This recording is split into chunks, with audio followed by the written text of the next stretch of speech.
Assalamualaikum warahmatullahi wabarakatuh. Perkenalkan, nama saya Rizkyatul Meita dengan NIM C1L020026 dari Program Studi Pendidikan Ekonomi Fakultas Ekonomi dan Bisnis Universitas Jenderal Sudirman. Nah, video kali ini bertujuan untuk memenuhi tugas dari mata kuliah Perekonomian Indonesia. Nah, di video kali ini saya akan membawakan materi tentang keadaan perekonomian Indonesia pada masa pemerintahan Jokowi periode pertama dan periode kedua, dan tentang karakteristik dan permasalahan perekonomian Indonesia di berbagai bidang. Nah, untuk materi yang pertama yang akan saya sampaikan itu tentang perekonomian Indonesia pada masa reformasi, yaitu lebih tepatnya pada masa pemerintahan Jokowi. Nah, Jokowi ini menjabat dalam dua periode. Periode pertama pada tahun 2014 sampai 2019 dan periode kedua pada tahun 2019 sampai 2024 nanti. Nah, dalam pemilihan Presiden Indonesia tahun 2014, Joko Widodo atau yang biasa kita panggil dengan Pak Jokowi terpilih menjadi Presiden ke-7 Indonesia dan mulai menjabat sejak 20 Oktober 2014. Kemenangan Jokowi sebagai presiden menimbulkan optimisme publik karena Jokowi dipersepsikan sebagai seorang pemimpin yang reformis dan menjalankan program kerja yang konkret, menyelesaikan masalah di lapangan seperti yang terlihat dari pengalamannya menjadi wali kota Solo dan gubernur DKI Jakarta. Jokowi merupakan tipe pemimpin yang taktis yang menekankan langkah atau kerja konkret dan cepat di lapangan ketimbang tipe pemimpin strategis yang berfokus kepada visi atau gambaran besar. Pemerintahan baru Jokowi yang dijalankan oleh Kabinet Kerja sangat diharapkan oleh publik untuk dapat melaksanakan beberapa agenda kebijakan reformasi ekonomi, terutama pada percepatan proyek infrastruktur, pengembangan sektor maritim, dan program jaminan sosial. Jokowi menghadapi sejumlah tantangan eksternal maupun internal dalam mengusahakan pertumbuhan ekonomi yang tinggi. Pertumbuhan ekonomi Indonesia terus melambat dalam 4 tahun terakhir dari 6,8% pada tahun 2010 menjadi 5% yang menandakan daya beli masyarakat yang melemah.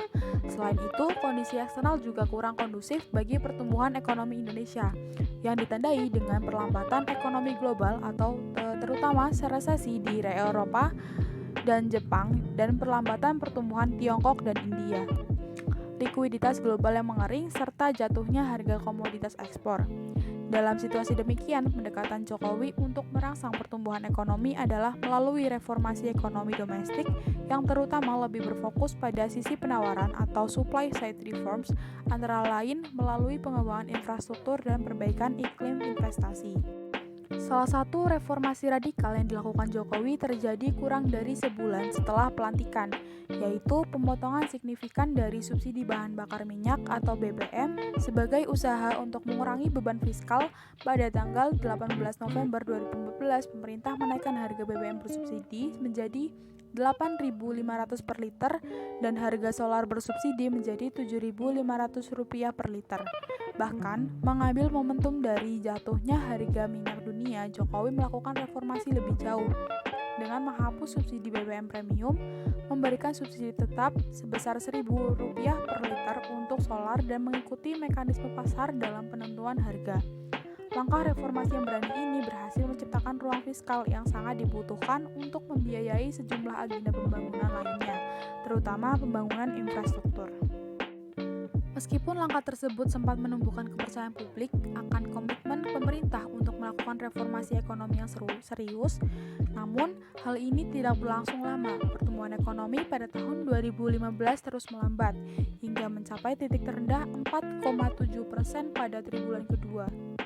Banyak hal yang mengakibatkan hal tersebut, tetapi setidaknya dua tren utama yang dapat diamati pada setahun pertama pemerintahan Jokowi adalah pertama, belum terdapat perbaikan iklim investasi yang signifikan hingga pertengahan 2015. Pembangunan infrastruktur pun berjalan cukup lambat. Nampaknya terdapat ketidaksenambungan antara pernyataan reformis di tingkat presiden dan menteri dengan kenyataan pada tingkat pemerintahan yang lebih rendah serta pemerintah daerah. Hal-hal umum seperti perizinan yang berbelit, memakan waktu, dan biaya yang tinggi masih terlihat jelas di berbagai sektor. Tren yang kedua yaitu rezim perdagangan yang menjadi semakin restriktif, terutama melalui penggunaan hambatan non-tarif dalam berbagai bentuk regulasi, baik pada sisi impor maupun ekspor. Sebenarnya, tren proteksionis semacam ini mulai terlihat sejak periode kedua pemerintahan SBY sejak 2009 dan terus berlanjut setidaknya hingga pertengahan 2015. Menurut Marx pada tahun 2015 menemukan bahwa pada sisi impor jumlah hambatan non-tarif naik dari 6.537 pada tahun 2009 menjadi 12.863 pada tahun 2015. Menurut Patundru dan Raharja tahun 2015 menemukan bahwa proteksionisme ini diciptakan melalui kebijakan seperti hambatan non-tarif, yaitu kebanyakan berasal dari peraturan Menteri Perdagangan dalam berbagai bentuk, mulai dari persyaratan perizinan, inspeksi, kebijakan labeling, serta pengetahuan regulasi yang sudah ada, serta melakukan kebijakan seperti persyaratan konten lokal dan larangan ekspor. Salah satu yang terbesar adalah larangan ekspor mineral. Tren ini baru mengalami titik balik setelah dua perubahan besar pada semester kedua 2015, yaitu ketika Thomas Lembong sebagai Menteri Perdagangan pada Agustus 2015, serta ketika Presiden Jokowi menyatakan ketertarikan untuk bergabung dengan Trans-Pacific Partnership atau TPP pada Oktober 2015. Sebagai respon dari kondisi demikian, Presiden Jokowi memutuskan untuk kembali melakukan langkah reformasi ekonomi melalui peluncuran paket kebijakan ekonomi pada September 2015. Hingga Juni 2016 telah terdapat 12 paket kebijakan ekonomi atau yang disingkat dengan PKE yang masing-masing berusaha menyelesaikan permasalahan kebijakan yang berbeda-beda. Kebanyakan dari reformasi yang dilakukan melalui paket kebijakan tersebut berusaha untuk menghilangkan hambatan regulasi maupun birokrasi yang menghambat sektor swasta untuk melakukan usahanya secara efisien, serta memberikan insentif investasi bagi pelaku usaha swasta di beberapa sektor tertentu. Paket kebijakan pertama yang paling komprehensif dengan cakupan terluas bertujuan untuk meningkatkan daya saing industri dalam negeri, mempercepat proyek strategis nasional, serta meningkatkan investasi di sektor properti. Dua langkah penting dalam paket ini adalah deregulasi dan debirokratisasi. Deregulasi dilakukan dengan melakukan tinjauan regulasi yang komprehensif, serta menghilangkan regulasi yang berulang, tidak diperlukan, tumpang tindih, atau yang tidak relevan. Deregulasi juga berusaha untuk meningkatkan komprehensif serta konsistensi antara regulasi, terutama yang terkait dengan sektor ekonomi. Sementara itu, debirokratisasi mencakup simplifikasi delegasi otoritas serta elektronisasi dari berbagai prosedur untuk mendapatkan perizinan dalam rangka memfasilitasi pelaku usaha untuk berinvestasi di Indonesia. Beberapa pencapaian kunci dalam usaha deregulasi mencakup pendirian layanan perizinan investasi 3 jam, simplifikasi perizinan kehutanan, pendirian sistem pelayanan terpadu kepelabuhan secara elektronik, serta sejumlah insentif pajak dan kredit bagi beberapa industri dan usaha mikro kecil menengah atau UMKM. Institusi yang ditunjuk untuk mengkoordinasikan pelaksanaan paket kebijakan ekonomi ini adalah Kementerian Koordinator Bidang Perekonomian, yang juga menyelenggarakan sejumlah pertemuan yang melibatkan beberapa kementerian teknis yang terkait isu kebijakan tertentu. Melalui 12 paket kebijakan tersebut, pemerintah menargetkan untuk menghasilkan 203 regulasi, terdiri dari 154 peraturan menteri dan 49 peraturan presiden, yang menggantikan regulasi yang dianggap bermasalah. Hingga Juni tahun 2016, kurang lebih 98% dari regulasi yang ditargetkan sudah diselesaikan. Beberapa sektor strategis yang dicakup dari regulasi meliputi pertanian, infrastruktur, properti, maritim, perikanan, kehutanan, pertambangan, dan logistik. Sementara itu, berdasarkan domain kementerian, 3 kementerian yang paling banyak terlibat dalam deregulasi adalah Kementerian Perdagangan, Kementerian Koperasi dan UMKM, serta Kementerian Keuangan. Hal ini mencerminkan komitmen pemerintah untuk memfasilitasi usaha perdagangan dan mengurangi hambatan regulasi yang tidak perlu, seperti titik balik dari tren kedua yang dijelaskan di atas. Meskipun demikian, reformasi ekonomi yang dilakukan melalui peluncuran paket kebijakan ini masih memiliki masalah dalam efektivitas implementasi serta dalam usaha pemantauan dan evaluasi. Terkadang, sebuah paket kebijakan yang baru sudah diumumkan diumumkan tanpa evaluasi yang menyeluruh pada paket sebelumnya. Pada 31 Mei 2016, pemerintah secara resmi membentuk 4 gugus tugas atau task force yang bertanggung jawab memantau pelaksanaan paket kebijakan ekonomi. Gugus tugas ini bertanggung jawab untuk memantau dan memastikan bahwa paket kebijakan ekonomi ini betul-betul dilaksanakan dengan baik hingga ke tingkat daerah, serta memformulasikan langkah aksi untuk mengatasi hambatan spesifik dalam pelaksanaan. Sebagai kesimpulan, dalam periode ini, pemerintah Jokowi tidak lagi bisa mengandalkan ekspor sebagai sumber pertumbuhan karena ekonomi global yang melambat serta harga komoditas yang masih rendah. Belanja pemerintah pun juga kurang bisa diandalkan mengingat penerimaan pajak yang sangat rendah dalam beberapa tahun terakhir, yaitu tax ratio Indonesia hanya sekitar 10-11% dari PDB. Oleh karena itu, upaya Presiden Jokowi untuk menekankan reformasi ekonomi dari sisi penawaran sebenarnya sudah tepat. Namun demikian, dalam kenyataannya, pelaksanaan reformasi ini masih kurang efektif. Beberapa pernyataan reformis dari Presiden dan sejumlah menteri bahwa Indonesia terbuka terhadap investasi masih gagal diterjemahkan dalam kebijakan yang ramah investasi. Misalnya, kecenderungan proteksionis di atas, serta perubahan konkret pada iklim investasi di lapangan setidaknya hingga pertengahan 2015. Hal ini mengirimkan sinyal bahwa pemerintah nampak setengah hati dalam menggandeng sektor swasta, termasuk PMA sebagai lokomotif pembangunan ekonomi yang tengah lesu ini.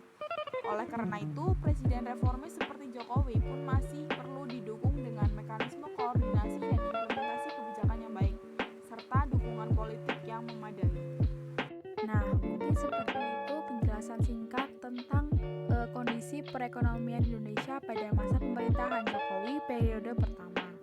Nah, di sini saya akan membacakan beberapa kebijakan yang diterapkan Jokowi dalam menggerakkan ekonomi nasional. Yang pertama, mendorong daya saing industri nasional dengan deregulasi, debirokratisasi, insentif fiskal untuk menggerakkan sektor real. Untuk deregulasi, yaitu dengan memulihkan dan meningkatkan kegiatan industri, menghilangkan distorsi industri yang membebani konsumen, beban regulasi dan birokrasi dihilangkan. Yang kedua, menghilangkan gap daya saing industri dengan dalam sistem pengupahan, penurunan harga gas, BBG untuk nelayan, percepatan izin investasi listrik angkutan, trade financing, dan logistik center. Dan yang ketiga, industri nasional bertahan di pasar domestik dan berekspansi ke pasar ekspor. Untuk bentuk deregulasi, yang pertama, merasionalisasi peraturan dengan menghilangkan duplikasi, yang kedua, menyelaraskan peraturan, dan yang ketiga, melakukan konsistensi peraturan. Sebanyak 98 peraturan akan direvisi, yaitu dengan diterbitkan 17 RPP, 11 rancangan Perpres, 2 rancangan Inpres, 63 rancangan Permen, dan 5 aturan lainnya. Aturan yang akan direvisi maupun misalnya fasilitas investasi, penyederhanaan izin impor bahan baku seperti gula, garam, hortikultura, dan kertas kemasan. Lalu pengurangan pemeriksaan fisik bahan baku impor dan produk ekspor dan mengurangi hambatan distribusi antar pulau. Selanjutnya, debirokratisasi, yaitu dengan 1. Menyederhanakan dan memudahkan perizinan, 2. Mengoptimalkan pelayanan terpadu satu pintu atau PTSP, dan yang ketiga, pelayanan perizinan melalui sistem elektronik. Untuk selanjutnya yaitu penegakan hukum dan kepastian usaha. Yang pertama, penyelesaian permasalahan regulasi dan birokrasi. Yang kedua, pemberantasan pungutan liar. Dan yang ketiga, sanksi yang tegas dan tuntas. Kebijakan yang kedua yaitu proyek strategis nasional.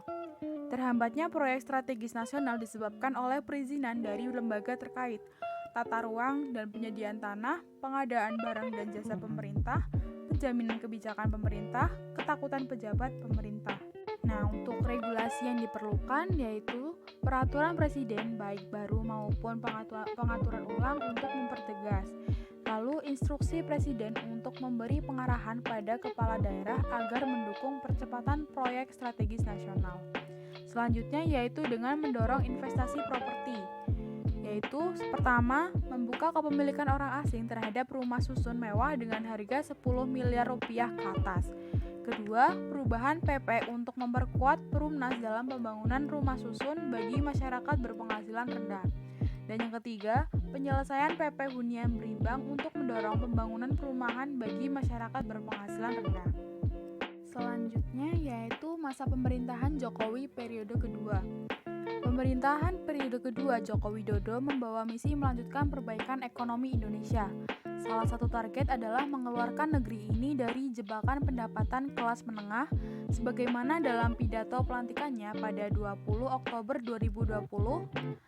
Dengan begitu, mimpi masuk deretan 5 besar negara ekonomi dunia dan kemiskinan 0% pada 2045 bisa terwujud.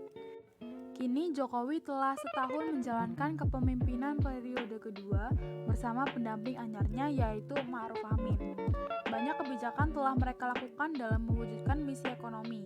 Misalnya yang terbaru, mendorong terciptanya Undang-Undang Omnibus Law Cipta Kerja guna menggenjot investasi. Begitupun banyak tantangan ekonomi yang hadir dalam perjalanan setahun tersebut, seperti pandemi COVID-19. Pertumbuhan ekonomi pada triwulan pertama kepemimpinan Jokowi Ma'ruf atau kuartal keempat 2019 sebesar 4,97% berdasarkan catatan Badan Pusat Statistik atau BPS. Menjadi titik terendah laju ekonomi secara kuartalan pada tahun lalu. Tahun baru ternyata tak membuat pertumbuhan ekonomi membaik. Pada kuartal pertama 2020, ekonomi tumbuh 2,97%. Kuartal selanjutnya justru lebih buruk, yakni tumbuh minus 5,32%. Ini terdalam sejak kuartal pertama tahun 1999 ketika krisis moneter terjadi yang tumbuh minus 6,13%. Buruknya, ekonomi pada kedua kuartal tersebut tak lepas dari faktor pandemi COVID-19. Kebijakan pemerintah menerapkan pembatasan sosial berskala besar atau PSBB di sejumlah daerah membuat gerak masyarakat terbatas. Konsumsi rumah tangga yang menjadi kontributor terbesar produk domestik bruto dari komponen pengeluaran pun anjlok. Pada kuartal pertama tahun ini, BPS mencatat konsumsi rumah tangga hanya tumbuh 2,84%, lalu pada kuartal kedua 2020 tumbuh minus 5,51%. Potret selanjutnya adalah terkait kemiskinan dan ketimpangan atau rasio Gini. Pemerintahan Jokowi periode pertama memiliki catatan baik dalam menurunkan kemiskinan. Data BPS menunjukkan sejak 2014 sampai 2019, trennya terus turun dan bisa menyentuh 1 digit pada 2018. Namun, tren tersebut tak berlanjut pada tahun pertama kepemimpinan Jokowi Ma'ruf. Kemiskinan naik menjadi 9,78% per Maret 2020 dari 9,22% per September 2019. Tercatat pula 16 provinsi dengan kemiskinan di atas angka nasional. 5 provinsi dengan angka kemiskinan tertinggi berada di wilayah timur Indonesia. Hal serupa terjadi pada angka rasio Gini. BPS mencatat angkanya terus menurun sejak September 2014 sampai September 2019. Namun, rasio Gini kembali meningkat pada Maret 2020. Terdapat 8 provinsi dengan angka rasio Gini melampaui nasional. 3 dari 8 provinsi dengan ketimpangan tertinggi terdapat di Pulau Jawa, yakni Daerah Istimewa Yogyakarta, Jawa Barat, dan DKI Jakarta. Sebelum pandemi COVID-19 terjadi, pemerintahan Jokowi Ma'ruf berhasil menurunkan angka pengangguran. Pada Februari 2020, BPS mencatat tingkat pengangguran terbuka atau TPT turun menjadi 4,99% dari 5,28% pada Agustus 2019. Berdasarkan jenjang pendidikan, TPT tertinggi masih dari sekolah menengah kejuruan atau SMK. Meskipun demikian, seluruh TPT menurut jenjang pendidikan mengalami penurunan selama 1 tahun terakhir. Pengangguran pada Februari 2020 sebanyak 6,8 juta orang. Lebih rendah dari Agustus 2019, yaitu 7,4 juta orang. Angka tersebut pun jauh lebih rendah dari satu dekade yang lalu, yaitu 8,59 juta orang per Februari 2010. Namun, dampak buruk pandemi keperekonomian menciptakan gelombang pengangguran baru. Kementerian Ketenagakerjaan mencatat hingga 27 Mei 2020 terdapat 1,79 juta buruh dirumahkan dan dipecat. Badan Perencanaan Pembangunan Nasional atau Bappenas memprediksi TPT pada tahun ini mencapai 8,1% dan pengangguran naik 4-5,5 juta orang. Pada 2021, Bappenas memprediksi angkanya lebih buruk. TPT bisa mencapai 7,7% sampai 9,1% dan pengangguran mungkin meningkat antara 10,7 juta sampai 12,7 juta orang. Menko Perekonomian Airlangga Hartarto menilai salah satu solusi masalah ini adalah UU Omnibus Law Cipta Kerja. UU Cipta Kerja menjadi salah satu solusi untuk memberikan dukungan agar banyak investasi masuk. Bukan hanya investasi padat modal, tapi juga padat karya yang bisa menciptakan lapangan kerja. Potret baik ekonomi Indonesia lainnya adalah surplus neraca perdagangan mencapai 13,5 miliar US dollar pada Januari sampai September 2020. Naik dari periode sama tahun sebelumnya yang defisit sebesar 2,2 miliar US dollar. Surplus tersebut terjadi karena nilai impor lebih rendah dari ekspor yang masing-masing 103,7 miliar US dollar dan 117,2 miliar US dollar. Meski demikian, nilai impor dan ekspor pada periode tersebut sebetulnya menurun dari tahun sebelumnya. Nilai impor turun 18,15% dan ekspor 5,81%. Khususnya, impor pun menurun pada semua jenis penggunaan barang.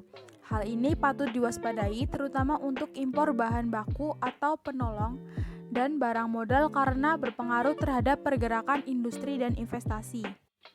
Dalam beberapa studi, jika impor bahan baku menurun, maka efeknya akan terlihat dalam penurunan kinerja produksi manufaktur 3-5 bulan berikutnya. Secara bulanan, kinerja perdagangan Indonesia fluktuatif selama pandemi. Penurunan terjadi setelah Maret 2020 saat kasus pertama COVID-19 diumumkan. Laporan terakhir pada September 2020, kinerja perdagangan kembali menggeliat. Sektor manufaktur menunjukkan perbaikan pada Agustus, tapi kembali menurun pada September karena penerapan PSBB jilid kedua di Jakarta. Menjaga daya beli menjadi tantangan setahun awal pemerintahan Jokowi Ma'ruf. Hal ini karena masyarakat cenderung enggan berbelanja, tercermin dari Indeks Keyakinan Konsumen atau IKK yang cenderung menurun. Mulai April sampai September 2020 berdasarkan data Bank Indonesia, poinnya konsisten di bawah 100 yang berarti dalam zona pesimis. Penurunan IKK terjadi di hampir seluruh kelompok pengeluaran, tertinggi pada kelompok pengeluaran 3,1 hingga 4 juta rupiah, hanya kelompok pengeluaran 4,1 hingga 5 juta rupiah yang naik tipis, yaitu 0,1 poin. Bank Indonesia dalam laporannya menyebut penurunan karena melemahnya ekspektasi konsumen terhadap perekonomian 6 bulan mendatang. Rendahnya daya beli masyarakat juga tercermin dari deflasi selama 3 bulan beruntun dari Juli sampai Agustus 2020. Indonesia terakhir kali mengalami hal serupa pada 1999. Kepala Ekonomi BCA David Sumual menilainya juga sebagai cerminan resesi sedang terjadi. Terakhir adalah utang luar negeri atau ULN yang membengkak. Bank Indonesia mencatat nilainya mencapai 413,4 miliar US dollar pada Agustus 2020 atau setara dengan 6.013 triliun rupiah, mengacu kepada kurs JISDOR pada akhir periode yang sama. Posisi ini tumbuh 5,7% dibandingkan periode sama tahun lalu dan 4,2% dari bulan sebelumnya. Peningkatan ULN ini tak lepas dari upaya pemerintahan Jokowi Ma'ruf membiayai program pemulihan ekonomi nasional atau PEN yang memakan anggaran 695,2 triliun rupiah. Terlihat dari proporsi ULN terbesar di sektor kesehatan dan kegiatan usaha, yakni 47,39 miliar US dollar. Hingga saat ini, anggaran PEN masih terserap 49,5% dari pagu. Ekonom KOR Indonesia, Muhammad Faisal, menilai tingkat penyerapan tersebut menunjukkan penggunaan ULN belum efektif. Ia menyarankan pemerintah memprioritaskan pembiayaan PEN melalui utang dalam negeri yang resikonya lebih rendah lantaran tak terpengaruh fluktuasi nilai tukar rupiah. Nah, seperti itu kondisi perekonomian Indonesia pada masa pemerintahan Jokowi periode kedua. Nah, saya akan membacakan beberapa kebijakan ekonomi masa pemerintahan Jokowi di tengah pandemi COVID-19. Presiden Jokowi menegaskan pandemi virus corona COVID-19 tak hanya terkait dengan kesehatan dan keselamatan masyarakat, namun juga dampak ekonomi yang mengikutinya. Untuk menyelamatkan ekonomi di tengah pandemi ini, Jokowi pun mengumumkan 9 kebijakan yang akan diterapkan. Yang pertama, Jokowi memerintahkan seluruh menteri, gubernur, dan wali kota memangkas rencana belanja yang bukan belanja prioritas dalam anggaran pendapatan dan belanja negara dan anggaran pendapatan dan belanja daerah. Yang kedua, Jokowi meminta pemerintah pusat dan pemerintah daerah untuk mengalokasikan ulang anggarannya untuk mempercepat pengentasan dampak corona, baik dari sisi kesehatan maupun ekonomi. Langkah tersebut sesuai dengan instruksi Presiden nomor 4 tahun 2020 tentang refocusing kegiatan, realokasi anggaran, serta pengadaan barang dan jasa dalam rangka percepatan penanganan coronavirus disease 2019.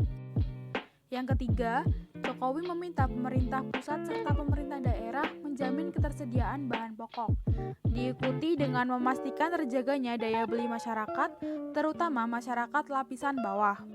Yang keempat, Jokowi meminta program padat karya tunai diperbanyak dan dilipat gandakan, dengan catatan harus diikuti dengan kepatuhan terhadap protokol pencegahan virus corona, yaitu menjaga jarak aman satu sama lain. Jokowi secara khusus menyoroti program padat karya tunai di beberapa kementerian seperti Kementerian Pekerjaan Umum dan Perumahan Rakyat atau PUPR, Kementerian Perhubungan, Kementerian Pertanian, dan Kementerian Kelautan dan Perikanan. Yang kelima, Jokowi menyebut pemerintah memberikan tambahan sebesar Rp50.000 pada pemegang kartu sembako murah selama 6 bulan. Dengan demikian, peserta kartu sembako akan menerima Rp200.000 per keluarga per bulan. Untuk menjalankan alokasi tambahan kartu sembako ini, pemerintah menganggarkan biaya sebesar Rp4,56 triliun. Yang keenam, Jokowi mempercepat implementasi kartu prakerja guna mengantisipasi pekerja yang terkena PHK, pekerja kehilangan penghasilan, dan pengusaha mikro yang kehilangan pasar dan omsetnya. Masyarakat yang terdampak diharapkan tersebut dapat meningkatkan kompetensi dan kualitasnya melalui pelatihan kartu prakerja. Tahun ini, pemerintah telah mengalokasikan sebesar Rp10 triliun untuk kartu prakerja. Yang ketujuh, pemerintah juga membayarkan pajak penghasilan atau PPh pasal 21 yang selama ini dibayarkan oleh wajib pajak karyawan di industri pengolahan. Alokasi anggarannya disediakan mencapai Rp8,6 triliun. Yang kedelapan, Otoritas Jasa Keuangan atau OJK memberikan relaksasi kredit di bawah Rp10 miliar untuk usaha mikro kecil dan menengah atau UMKM. Relaksasi tersebut berupa penurunan bunga dan penundaan cicilan selama setahun, baik dari perbankan dan industri keuangan non-bank. Selain itu, penangguhan cicilan selama setahun juga berlaku kepada ojek, supir taksi, dan nelayan yang memiliki cicilan kendaraan. Jokowi pun meminta pihak perbankan dan keuangan non-bank untuk tidak mengejar para debitur. Kebijakan terakhir yaitu yang ke-9, masyarakat berpenghasilan rendah yang melakukan kredit kepemilikan rumah atau KPR bersubsidi akan diberikan stimulus. Pemerintah memberikan subsidi bunga hingga masa angsuran 10 tahun. Jika bunga di atas 5%, maka selisih bunga dibayar pemerintah. Selain itu, ada juga bantuan pemberian subsidi uang muka bagi kredit rumah bersubsidi dengan alokasi anggaran yang disiapkan mencapai Rp1,5 triliun. Jokowi pun mengajak jajaran pemerintah baik di pusat, daerah, sampai level kelurahan dan desa untuk bergotong royong menghadapi tantangan ekonomi di tengah pandemi saat ini. Nah, mungkin seperti itu penjelasan dari saya tentang perekonomian Indonesia pada masa reformasi, yaitu masa pemerintahan Jokowi periode pertama dan periode kedua. Nah, selanjutnya kita akan memasuki materi tentang karakteristik dan permasalahan perekonomian Indonesia. Nah, untuk bidang yang pertama yaitu karakteristik dan permasalahan perekonomian Indonesia dilihat dari sudut pandang letak geografis dan demografi. Karakteristik umum perekonomian Indonesia dilihat dari sistem yang dianut oleh Indonesia sendiri. Sistem ekonomi campur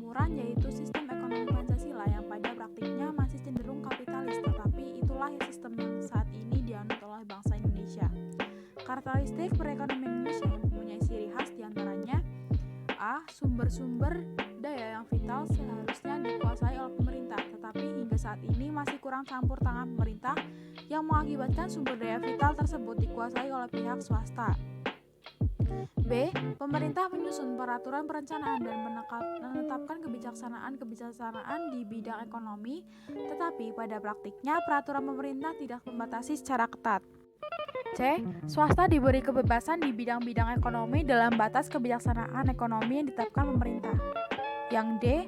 Hak memiliki swasta atas alat produksi diakui asalkan penggunaannya tidak merugikan kepentingan umum, tetapi hingga saat ini masih saja menimbulkan dampak yang merugikan kepentingan umum. Yang E. Pemerintah bertanggung jawab atas jaminan sosial dan pemerataan pendapatan. F. Jenis dan jumlah barang diproduksi ditentukan oleh mekanisme pasar. G. Persaingan dilakukan secara bebas. H. Aktivitas ekonomi ditujukan untuk memperoleh laba. Yang I. Adanya monopolistik. Dan yang J. Peranan modal sangat vital sehingga pemilik modal besar yang dapat meraup keuntungan besar. Untuk faktor geografi, seperti yang kita ketahui bersama, Indonesia adalah negara kepulauan terbesar dunia, disebut juga negara Nusantara. Indonesia yang terdiri dari 13.677 pulau besar sampai kecil, terbentang dari 6 derajat lintang utara sampai 11 derajat lintang selatan sepanjang 61.146 km. Maka dari itu, Indonesia memiliki potensi ekonomi yang berbeda-beda karena perbedaan SDA, SDM, kesuburan tanah, dan curah hujan. Selain itu, wilayah Indonesia seluas 5.193.250 km persegi, 70%-nya yaitu kurang lebih 3.635.000 km persegi terdiri dari lautan yang menjadi negara bahari. Letaknya strategis karena memiliki posisi silang antara benua Asia dan benua Australia, menjadi jalur lalu lintas dunia antara Laut Atlantik dan Laut Pasifik, dan menjadi paru-paru dunia, yaitu dengan memiliki hutan tropis terbesar. Tetapi dengan adanya faktor geografi ini, Indonesia menghadapi kesulitan komunikasi dan transportasi antar pulau baik untuk angkutan barang maupun penumpang. Arus barang yang tidak lancar, perbedaan harga barang yang terjam di masing-masing daerah, perbedaan kesempatan pendidikan dan lapangan pekerjaan, dan lain sebagainya. Semuanya itu merupakan potensi kesenjangan. Selanjutnya yaitu faktor demografi. Adanya permasalahan tentang penyebaran penduduk tidak merata, upah yang sangat rendah untuk mata pencaharian tertentu seperti petani kecil dan buruh tani, kualitas SDM yang rendah, produktivitas rendah karena taraf hidup yang rendah. Padahal Indonesia yang berpendudukan lebih dari 210 juta orang membutuhkan berbagai barang, jasa, dan fasilitas hidup dalam ukuran serba besar, yaitu seperti pangan, sandang, perumahan, dan lain-lain. Namun, di lain pihak, kemampuan kita untuk berproduksi rendah. Hal ini akan menciptakan kondisi munculnya rawan kemiskinan. Untuk sudut pandang yang selanjutnya, yaitu karakteristik dan permasalahan perekonomian Indonesia dilihat dari sudut pandang sumber daya alam dan lingkungan serta kebutuhan modal. Indonesia sebagai negara kepulauan terkenal dengan negara yang kaya akan sumber daya alam.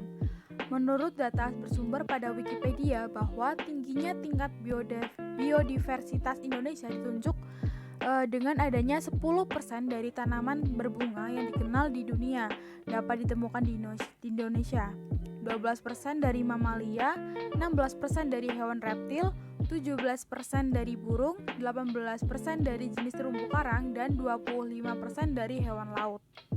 Di bidang agrikultur, Indonesia juga terkenal atas kekayaan tanaman perkebunannya seperti biji kopi, biji coklat, karet, kelapa sawit, cengkeh, dan bahkan kayu yang banyak diantaranya menempati urutan atas dari segi produksinya di dunia.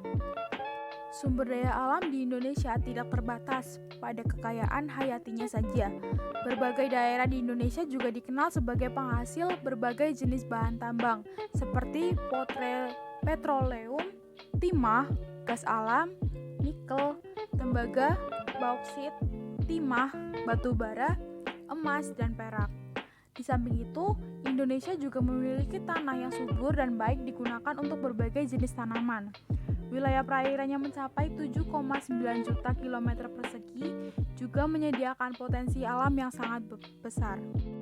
Tetapi pemanfaatan yang kurang maksimal sehingga kekayaan alam yang luas tadi bisa dimanfaatkan oleh negara-negara luar yang menanamkan modalnya di Indonesia sebagai penanam modal dengan kontrak perjanjian yang tidak menguntungkan seperti Freeport dengan kasusnya yang terkenal. Sebagai modal dasar pembangunan sumber daya alam harus dimanfaatkan sepenuh-penuhnya, tetapi dengan cara-cara yang tidak merusak. Bahkan sebaliknya, cara-cara yang dipergunakan harus dipilih yang dapat memelihara dan mengembangkan agar modal dasar tersebut makin besar manfaatnya untuk pembangunan lebih lanjut di masa mendatang. Dalam memanfaatkan sumber daya alam, manusia perlu berdasar pada prinsip ekofisiensi. Artinya, tidak merusak ekosistem, pengambilan secara efisien dalam memikirkan kelanjutan SDM. Pembangunan yang berkelanjutan bertujuan pada terwujudnya keberadaan sumber daya alam untuk mendukung kesejahteraan manusia. Maka, prioritas utama pengelolaan adalah upaya pelestarian lingkungan, supaya dapat mendukung kehidupan makhluk hidup. Bila sumber daya alam rusak atau musnah, kehidupan bisa terganggu. Indonesia memiliki berbagai potensi sumber daya alam di berbagai daerahnya. Nah, untuk selanjutnya yaitu karakteristik dan permasalahan perekonomian Indonesia dilihat dari struktur dan perilaku masyarakat. Persoalan penduduk adalah persoalan yang selalu dihadapi di negara berkembang. Maksudnya adalah laju pertumbuhan yang tinggi dan tingkat kesehatan yang rendah adalah salah satu contoh di negara berkembang. Indonesia adalah negara berkembang. Hal ini dibuktikan berdasarkan data statistik dari Badan Pusat Statistik atau BPS. Laju pertumbuhan penduduk mencapai 1,49% per tahun. Dan saat ini jumlah penduduk Indonesia diperkirakan mencapai 240 juta orang, di mana setengah dari jumlah tersebut bermukim di Pulau Jawa. Berdasarkan uraian di atas, maka tidak heran masalah penduduk menjadi masalah besar dari negara Indonesia. Pendataan terus dilakukan dan program-program transmigrasi dan KB serta penundaan usia nikah adalah cara-cara yang gencar yang dilakukan oleh pemerintah. Tugas berat ini kini diemban oleh pemerintah karena berdasarkan pernyataan dari Statistik Indonesia tentang proyeksi laju pertumbuhan Indonesia, hasil proyeksi menunjukkan bahwa jumlah penduduk Indonesia selama 25 tahun mendatang terus meningkat, yaitu dari 205,1 juta pada tahun 2000 menjadi 273,2 juta pada tahun 2025. Walaupun demikian, pertumbuhan rata-rata per tahun penduduk Indonesia selama periode 2000 sampai 2025 menunjukkan kecenderungan terus menurun. Dalam dekade tahun 1990 sampai 2000, penduduk Indonesia bertambah dengan pencapaian 1,49% per tahun. Kemudian antara periode 2000 sampai 2005 dan 2020 sampai 2025 turun menjadi 1,34% dan 0,92% per tahun. Turunnya laju pertumbuhan ini ditentukan oleh turunnya tingkat kelahiran dan kematian. Namun, penurunan karena kelahiran lebih cepat daripada penurunan karena kematian. Growth birth rate atau CBR turun dari sekitar 21 per 1000 penduduk pada awal proyeksi menjadi 15 per 1000 penduduk pada akhir periode proyeksi. Sedangkan growth death rate tetap sebesar 7 per 1000 penduduk dalam kurun waktu yang sama. Salah satu ciri penduduk Indonesia adalah persebaran antar pulau dan provinsi yang tidak merata. Sejak tahun 1930, sebagian besar penduduk Indonesia tinggal di Pulau Jawa. Padahal luas pulau itu kurang dari 7% dari luas total wilayah daratan Indonesia. Namun secara perlahan persentase penduduk Indonesia yang tinggal di Pulau Jawa terus menurun dari sekitar 59,1% pada tahun 2000 menjadi 55,4% pada tahun 2025. Sebaliknya, persentase penduduk yang tinggal di pulau-pulau lain meningkat seperti Pulau Sumatera naik dari 20,7% menjadi 22,7%. Kalimantan naik dari 5,5% menjadi 6,5% pada periode yang sama. Selain pertumbuhan alami di pulau-pulau tersebut memang lebih tinggi dari pertumbuhan alami di Jawa, faktor arus perpindahan yang mulai menyebar ke pulau-pulau tersebut juga menentukan distribusi penduduk. Untuk permasalahan yang terjadi digolongkan menjadi 4, yaitu yang pertama sosial. Bangsa Indonesia terdiri dari banyak suku atau heterogen dengan beragam budaya, adat istiadat, tata nilai, agama, dan kepercayaan yang berbeda-beda. Karena perbedaan latar belakang, pengetahuan, kemampuan yang tidak sama, maka visi, persepsi, interpretasi, dan reaksi atau aksi mereka terhadap isu-isu yang sama bisa berbeda-beda yang seringkali menimbulkan konflik sosial atau SARA. Yang kedua, budaya. Bangsa Indonesia memiliki banyak budaya daerah, tapi sebenarnya kita belum memiliki budaya nasional kecuali bahasa Indonesia. Namun, sebagai salah satu bangsa timur atau bangsa yang merdeka dan membangun ekonomi sejak akhir Perang Dunia Kedua, mayoritas bangsa Indonesia sampai sekarang masih terpengaruh atau menganut budaya timur. Budaya status orientation. Budaya status orientation bercirikan semangat hidupnya yang mengejar pangkat, kedudukan, status dengan simbol-simbol sosial, etos kerjanya lemah, senang bersantai-santai, tingkat disiplinnya rendah, kurang menghargai waktu atau jam karet, dan lawannya budaya barat, budaya achievement orientation dengan ciri-ciri sebaliknya. Budaya status orientation tidak produktif, konsumtif, suka pamer, dan mudah memicu kecemburuan sosial. Untuk yang ketiga, politik. Sebelum kolonialis Belanda datang, bangsa Indonesia hidup di bawah kekuasaan raja-raja. Ratusan tahun bangsa Indonesia hidup di bawah pengaruh feodalisme dan kolonialisme. Ciri utama feodalisme antara lain adalah kultus individual atau raja selalu diagungkan, dan ciri utama kolonialisme antara lain adalah otoriter, yaitu laksana tuan terhadap budak. Untuk yang keempat, sisa-sisa pengaruh feodalisme atau kultus individu dan pengaruh kolonialis atau otoriter sampai sekarang belum terkikis habis. Hal ini sangat terasa pada percaturan dan pergolongan politik di Indonesia. Perilaku yang kurang demokratis dari para elit politik dan perilaku kurang menghargai HAM dari para penguasa menghambat kelancaran proses demokratisasi politik di Indonesia. Pada gilirannya, hal ini menghambat terciptanya demokrasi ekonomi.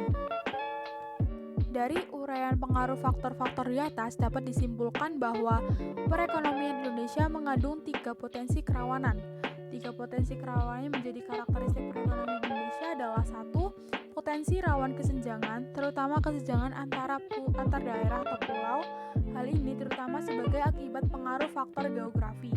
Yang kedua, potensi rawan kemiskinan, terutama kemiskinan di daerah perdesaan. Hal ini terutama sebagai akibat pengaruh faktor demografi dan faktor budaya. Yang ketiga, potensi rawan perpecahan, terutama perpecahan antar suku, antar golongan atau elit politik. Hal ini terutama sebagai akibat pengaruh faktor sosial politik. Nah, mungkin seperti itu materi tentang karakteristik dan permasalahan perekonomian di Indonesia. Mungkin sekian yang dapat saya sampaikan. Apabila ada salah kata, mohon dimaafkan. Wassalamualaikum warahmatullahi wabarakatuh. Terima kasih semuanya.